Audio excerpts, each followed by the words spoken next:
Ding, we're live. It's EuroScrum and Pair Hookup and Sam and David and Yarrow and Sam Pretty in the house. Let us get the screen share on. Let me go and see. Boom. We've got thing. So, yes, well, Yarrow, else to report, Yarrow? No, nothing at all. Just that, well, one good thing is we have done the final refactoring with Brian on the Hangouts feature, and hopefully that will get merged tonight. Lovely, lovely, good show. David, how are things with you?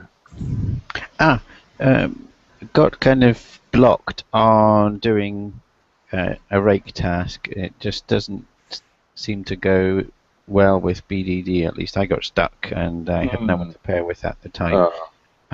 So I want to drop that and go on to something else. But I have no plans for pairing today. Probably won't be able to pair till tomorrow. Okay, right. Yes, we can come back to those questions tomorrow. But if you have questions in the meantime about my pull requests, then I'll be back and forward to the keyboard. Okay. Yeah, I mean, I guess I'm gonna. We've got the client meeting coming up in an hour and a half, and so I kind of plan to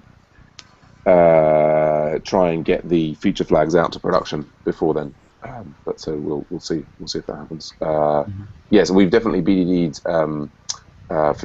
rate tasks before, so that's a shame that we couldn't help you with that. Michael and John, I think, and Marion have all done things like that. But yeah, I was working with Marion, and unfortunately had to cut her off because I ran out of time. Okay, all right, fair enough. Sam Pretty, how are things with you? I paired with Gordon yesterday for about an hour or so on the GitHub commit count feature, and it was an interesting experience. So that was all. Nothing much other than that. That's anything blocking you? No. No. Any plans for pairing today? Might be like if you had time, I would like to get the certificates thing sorted out. Yeah. Even though isn't there a client meeting after this? Well, there is. It's in an hour and a half.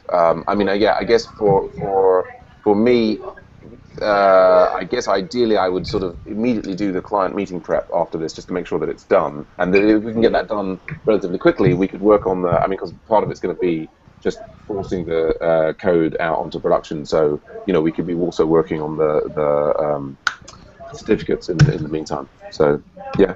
So, but I guess you're more available now than later, is what you're saying, Somebody. I'm available for the whole day.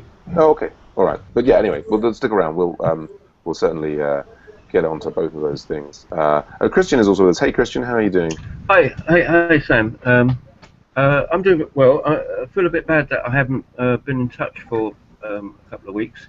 But I had some work to do, some client stuff. Sure. No, well, there's no reason to feel bad about that. With this is open development community, and people come and go, and people have their lives and important things. But it's always great to see people when they're available.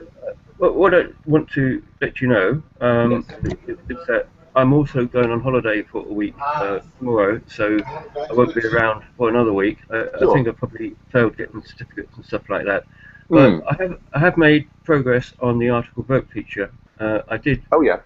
And I have been trying to keep track on the Slack chat, which has been very good. But I can also see there's lots of pull requests and commits going in. So what I've been doing in the back, because I've finished the article vote feature, but I would like to actually walk through the completed code with somebody in a pairing session. But I don't think I'm going to have time today. No. But what I've been doing is I've been keeping it merged up. Yeah, so the latest thing, great. Exactly.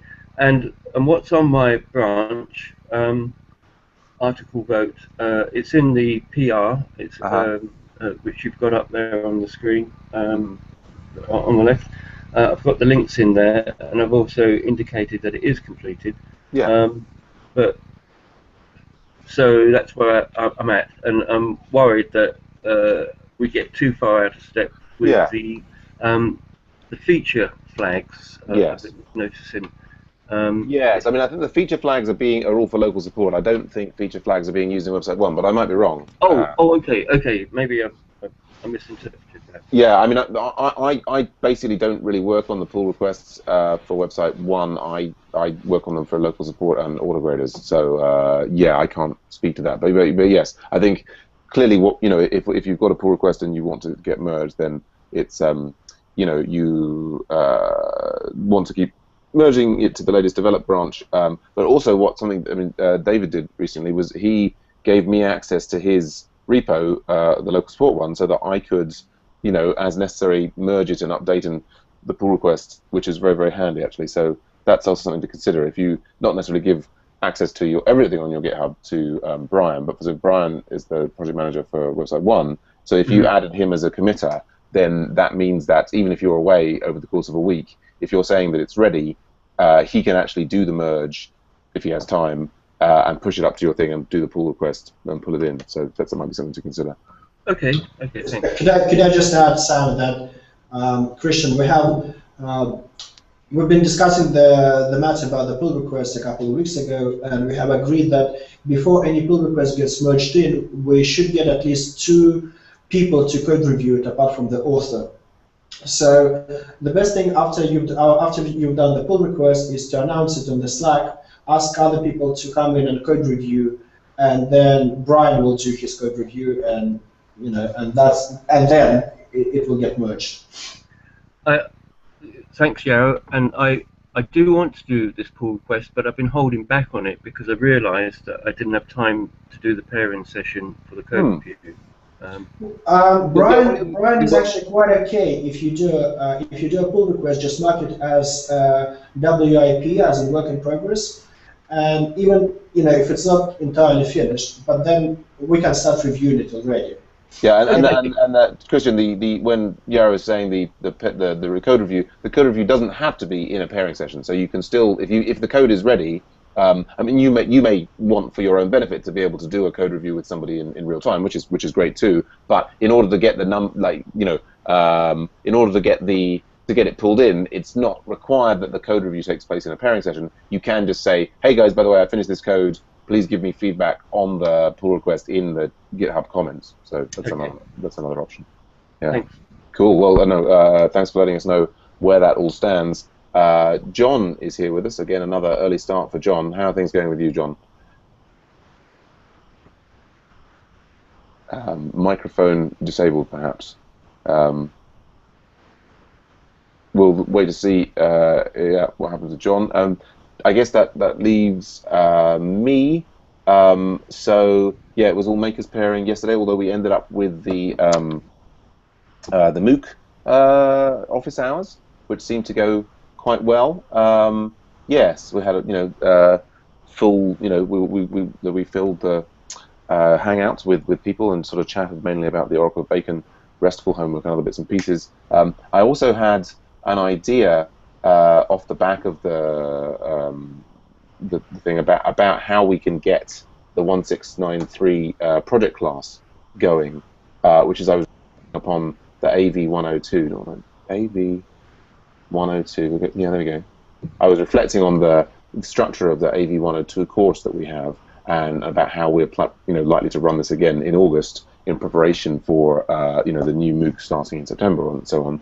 And what I was, we're obviously doing the certificates and things. What I was thinking is that basically using the same structure here, but once you get into this, what we've currently had as supporting the MOOC, we could have 2 tracks so that you could choose to either go for a TA certificate or you could choose to go for an Agile Ventures project certificate. And we could basically have, like this, the same introduction, more or less, obviously polishing that. But then we could have 2 different tracks, week by week afterwards. And so you could get, this effectively would be a sort of a beta run on the project course. And so I mentioned that to Armando, and he seems, reasonably enthusiastic about that. So I thought that was a nice idea. And I also managed to get the now hook up the stuff so that all we get all these supporting the MOOC things are linked to actual homeworks, which means I can pull the data out, and I'm getting the data now on who's done what when, and so we can now roll, I think, the level 2 certificates. So that we're working to work with that with Sanford on that very soon. Local support client meeting coming up in an hour and 15. Hope to get the feature flags in production for that. And Yeah, I think that's, and then I've just managed to record the Legacy Homework 1 videos, and yeah, then this afternoon I think I should be looking at the Homework 2 Legacy things. And Paul's done various work on it already, so I hope to work with Paul this afternoon on that. John, how's your audio going? Have you managed to reconnect to us? It seems that yeah, feel free to give us an update in the text there, John. I sort of assume you're completely you're full of interviews and interview tests and all that stuff. Best of luck with your ongoing job search in NYC. Yeah, good show. Okay, so anything else that we need to cover as a group at all? Anybody stuck on anything? Anybody blocked by anything? If not, I'll call the meeting the scrum to a close. Coming in on time. Sam, sorry. Oh, Gareth, go on. Yeah, just one question. What would be the next best awaited feature on Hangouts after this one gets merged in? Well, the next thing I would immediately love to see is the integration with Slack. That would be that would get my vote for the next one. But after that, I think we might need to review the lo-fis again. I think we need to, assuming that all works, I think we need to carefully review the text that we have associated with the individual scrums, sort of assuming that we are focused on scrums. Then there's lots of other exciting things. I mean, like the ability to list who is actually currently attending the scrum, you know, like. Would you say that's the next sort of best? Yeah, I mean that's the one I'm most excited about. Although I think what we want to do is spend some time, you and I, carefully looking through the flow again once we've updated it based upon your new pull request about the sort of the instructions that we give. And yeah, I mean, there's like immediately looking at this, the absence of a time zone here is kind of diabolical, and then sort of just even sort of showing it as the fact that it's, you know, just this. I mean, it's a trivial changes, but I think let's get that in and using it. And so we've got, I mean, the other thing is we've also got all this stuff from John Engelbert on kind of breaking up so that we have, I mean, rather than the current existing events thing, which is like full of a mix of scrums and other bits and pieces, is sort of rejiggering this so that, you know, the different types of things are carefully split out. Feels like a quite a high priority to me, but maybe we'll leave it there for the moment. Okay. Yeah, John's saying he's found a gem to do success failure callbacks from services, which is cool. Nice one. Okay, well, I think we're time to end the scrum. I'll stop the broadcast there.